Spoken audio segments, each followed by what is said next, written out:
the fastest runner in high school. My senior year, I was the fastest runner in the nation at the time. But receiver, it's man-to-man coverage, and you're on the island. It's just, you're one-on-one.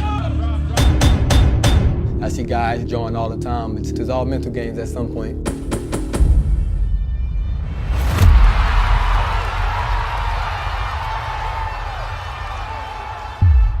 I realized I was faster than everyone since I was 3 or 4 years old. Since I can remember, I remember in elementary school they had a school ride race, like first grade through 8. I was in the 3rd grade and I won the whole competition with like 7, 8 graders. I was a sprinter, LSU 100, 200 guy, and I ran 10:04 in the 100 meter and then 20 flat in the 200 meter. And I was 18 years old, went to under 19 championships in Barcelona.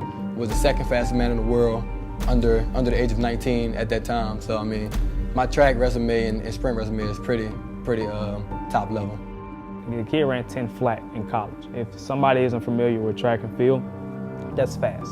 Since I can remember playing park ball in New Orleans, I've always had the dream to play in the NFL. Even when I committed for track, like my ultimate dream in life was always to play in the NFL. And that's always been the end goal, even though I just had to take a different route than some people. I received offers from football and track, and I ultimately decided to run track for 4 years at LSU. Even through my 4 years out of track, I always wanted to play for LSU, but the way the scholarships were set up, I couldn't actually do that, being on a track scholarship. And I never wanted to have that what if, like, when I was 30 or 40, like, what if I tried to play football? So it was always one of my dreams to play in the NFL, and I feel like, why not now? His speed doesn't need much done to it. Okay, what we're working out with him is power development, his weight management, and his strength training. If he was on an active roster right now, he'd be the fastest man in the NFL. So I'm more worried about making him being able to withstand that NFL play. If every rep isn't important to you, then you can't get the whole. If this first rep is not important, if the 3rd rep's not important, if the 5th rep's not important, and you botch them all, you've wasted your time working. So every rep has to be important to you, and every rep won't be perfect. But I know in this set, in this day of work, if I focus on doing each individual rep the correct way, I'll do more good than I will do bad. Right?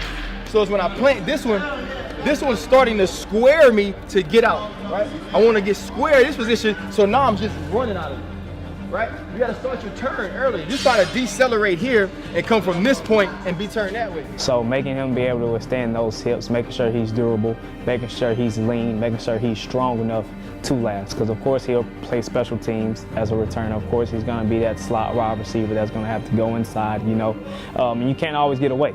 So him being strong, him being the right adequate amount of weight that we need for his height, averaging it out, then that's what I'm most concerned about. I'm eating 4 to 5 meals a day on top of probably 3 to 4 shakes a day, throwing in over 6,000 calories a day just to keep up with my metabolism and to help put on weight healthy and things like that.